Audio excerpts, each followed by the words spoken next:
My wife cheated on me, so I refused to talk to her until she was on her deathbed. Never too late? I mean, sometimes. So I, 45 male, had a previous relationship with Lucifer, names made up for privacy, 43 female. We were married for 5 years and dated for 7. From this, we had 3 kids. Again, names made up for privacy. Dean, 21 male, Kylie, 19 female, and Jax, 17 male. By the way, this comes from user Bulky Monitor 4650 on the r/OKstorytime subreddit. So, context. A few months before I filed for divorce, I noticed Lucifer becoming increasingly controlling and paranoid. Like if I went out, she needed to know where I was going. Example, I went to my nan's flat to help her, along with my uncle, get some new heavy furniture inside the flat. Despite the fact that I had told her earlier where I was going, she demanded to know where I was going. I researched why these types of things might happen, and I found out it might be a sign of cheating. Projection. Turns out, I was right. Basically, a friend of mine saw her and another man kissing and flirting inside a restaurant where he was with his siblings and mom. He sent me photos. I filed for divorce, blah, blah, blah. You get the idea. I didn't really care what I got in the divorce. I only pushed for 80-20 custody and to keep my money. Surprisingly, she didn't contest anything except the custody. I got 70-30 instead of 80-20, but hey, I picked myself up because I still had the majority custody. Anyway, this year, my ex got terminal cancer. Dang. When Dean told me, Kylie, and Jax, I didn't really care. I comforted my kids, but personally, I didn't care. In fact, I'm ashamed of myself because of this. I was kind of excited to get full custody of Jax.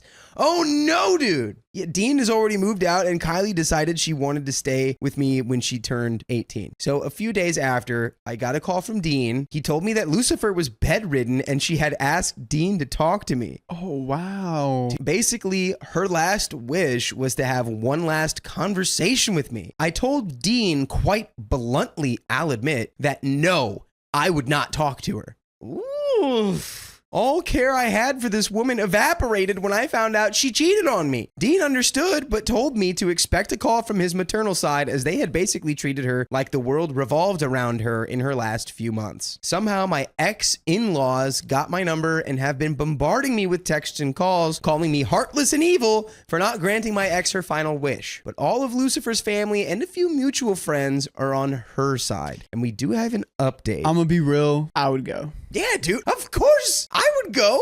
I know everyone in the comments are going to disagree with us. Let's hit this update. Hi. Yesterday, I posted a small story about denying my ex-wife her last wish. Anyway, the reason I say this is technically an update is because it's only a small update, and I mean small. It's mostly just collectively responding to some general comments. She died. Firstly, thanks for all the advice, love, hate, and laughter about Lucifer's chosen name. Secondly, to all those saying that she's getting her karma with cancer, please stop. Yeah. Wow. Yeah. Please shut up, I was guys. this close to saying that as a fun joke, but that was even too far. Yeah, you got it. I don't think cheating equals get cancer and die. Come on. For real? I don't know. I might not like her, but I couldn't wish cancer, let alone terminal cancer, on anyone. Not even the woman who made my life a misery for a long few months. It's kind of messed up to say that sort of thing. I also want to talk about my resentment to my ex. To be clear, I do not hate her. Why? That would require me using energy to think about her. I personally think this is energy wasted. That's worse than hate, dog. What you just described is worse than hate. Yeah. I rarely have to do anyway. Even more rare now that 2 of my kids don't live with her part-time anymore. To the few hurling insults at me, take a hike. If you're gonna give your opinion on something, do it respectfully. And now the tiny update. Many of you gave me the advice to not speak to Lucifer in person and instead write her a letter or make her a video. I've spoken to all my kids collectively and asked them their opinions. I also told them that what was previously suggested above would be the only way that I would grant her this wish. My kids all decided that while they would like me to speak to her, they totally understand if I don't want to. I told them that I'm seriously considering writing a letter or making a video for the nth time in that conversation, but that I need more time to decide if that's what I want to do. So I turned to the internet strangers again. Advice would be greatly appreciated. It must have been nasty. I mean, that divorce. If he's not even willing to go there, write a letter or a video. Like, how traumatizing was the catching them in the act? I assume they were caught in the act. Otherwise, I I don't know. Look, a dying person's last wish is one thing. When it's the person who's also the mother of your children. Here's the edit. I'll start off with the two main questions. One was, did I talk to her? I ended up choosing not to. Oh, come on, man. At first, a few months ago, I decided I would in person for the sake of my kids. However, upon arriving at the hospital, I began hyperventilating and nearly passed out. Oh, this is pretty bad then. After this, I went back on my word and decided not to. I did not think risking my own life just to speak to someone I have not seen in a very long time was worth it. Risking your life? He was hyperventilating and passed out. You're at the hospital. If there's any place to have an issue, He feels uncomfortable. It's right there. Yeah, but he feels uncomfortable and he doesn't want to do it. I don't know. This must have been so bad for OP. Oh yeah. Clearly trauma, traumatizing. I just wish he would have been able to work through it in a way that would allow catharsis in this moment.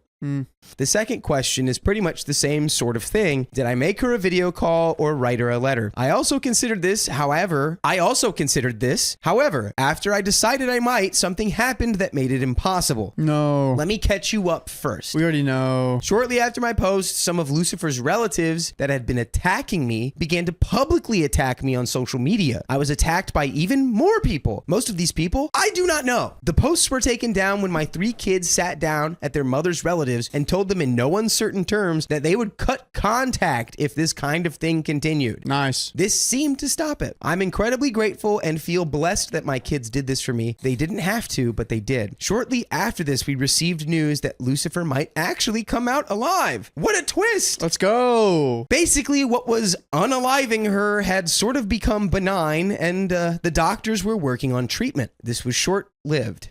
Oh, well, that sucks. There was a chance. Just last week, Lucifer passed in her sleep. Dang. My children and their family are incredibly upset. I have comforted my kids and done my best to support them the whole way through. Yeah, never mind. I'm fine. My kids have decided to begin planning her funeral. I have decided to attend at the request of my eldest, Dean, and at the request of a mutual friend of mine and Lucifer's, who I'll call John, 42 male. He supported me despite still being friends with Lucifer through the whole divorce process. I feel as though I owe it to him. And by the way, you owe it to us to join us live on YouTube every weekday at 3 p.m. PST. Just tap our profile. Tippity tap, tap, tap. Do it. You're disappointed in OP.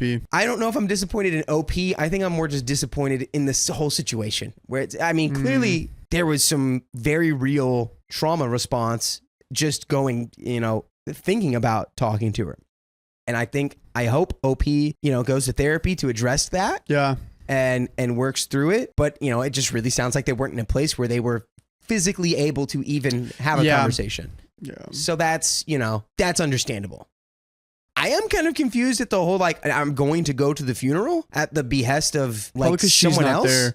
And a lot of those family members attacked you too. I'm confused about that too. It's confusing to want to go to the funeral after, not doing the letter and not doing the conversation. Yeah. And the family attacked you. It's I don't know why I don't know why Lucifer didn't write a letter to OP. Or have someone write it for him. That's a good point. Yeah. John has told me that he'll sit with me and make sure none of Lucifer's family trouble me. So that's good. My youngest and my middle, Jax and Kylie, have agreed to do a similar thing by speaking to their relatives and distracting them. It's not fully planned yet, and I will update you in maybe a month when the funeral takes place. And that is the end of the story. So no update post-funeral. I really hope you just didn't go. Yeah. And honestly, I don't think you need to be there for the wake or the funeral. If that conversation was going to give you an anxiety attack, I can't imagine what kind of emotions and feelings that a funeral will stir up in you could also cause you to experience. Yeah. Good luck, OP. Yeah. Be ready. Be prepared. Therapy. I suggest therapy. But that's the end of that episode. And that's why we're moving. No. Into that story. That's the end of that story. So we're going to go to our next one.